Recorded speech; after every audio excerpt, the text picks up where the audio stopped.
Sometimes life's going to hit you in the head with a brick. Don't lose faith. I'm convinced that the only thing that kept me going was that I loved what I did.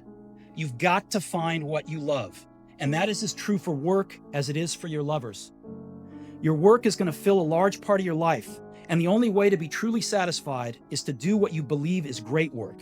And the only way to do great work is to love what you do. If you haven't found it yet, keep looking and don't settle. As with all matters of the heart, you'll know when you find it. And like any great relationship, it just gets better and better as the years roll on. So keep looking, don't settle.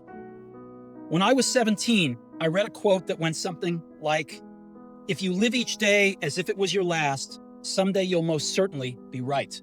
It made an impression on me, and since then, for the past 33 years, I've looked in the mirror every morning and asked myself, if today were the last day of my life, would I want to do what I am about to do today? And whenever the answer has been no for too many days in a row, I know I need to change something. Remembering that I'll be dead soon is the most important tool I've ever encountered to help me make the big choices in life. Because almost everything, all external expectations, all pride, all fear of embarrassment or failure, these things just fall away in the face of death, leaving only what is truly important. Remembering that you are going to die is the best way I know to avoid the trap of thinking you have something to lose. You are already naked. There is no reason not to follow your heart. No one wants to die. Even people who want to go to heaven don't want to die to get there. And yet, death is the destination we all share. No one has ever escaped it. And that is as it should be, because death is very likely the single best invention of life. It's life's change agent. It clears out the old to make way for the new. Right now, the new is you. But someday, not too long from now, you will gradually become the old and be cleared away. Sorry to be so dramatic, but it's quite true. Your time is limited, so don't waste it living someone else's life. Don't be trapped by dogma, which is living with the results of other people's thinking. Don't let the noise of others' opinions drown out your own inner voice. And most important, have the courage to follow your heart and intuition. They somehow already know what you truly want to become.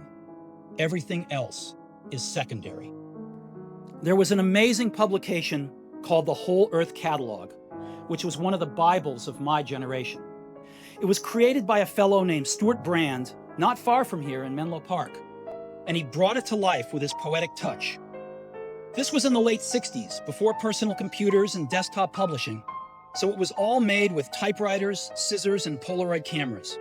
It was sort of like Google in paperback form 35 years before Google came along. It was idealistic, overflowing with neat tools and great notions. Stuart and his team put out several issues of the Whole Earth Catalog, and then, when it had run its course, they put out a final issue. It was the mid-1970s, and I was your age. On the back cover of their final issue was a photograph of an early morning country road, the kind you might find yourself hitchhiking on if you were so adventurous. Beneath it were the words, "Stay hungry, stay foolish." It was their farewell message as they signed off. Stay hungry, stay foolish. And I have always wished that for myself. And now, as you graduate to begin anew, I wish that for you. Stay hungry, stay foolish. I didn't see it then, but it turned out that getting fired from Apple was the best thing that could have ever happened to me.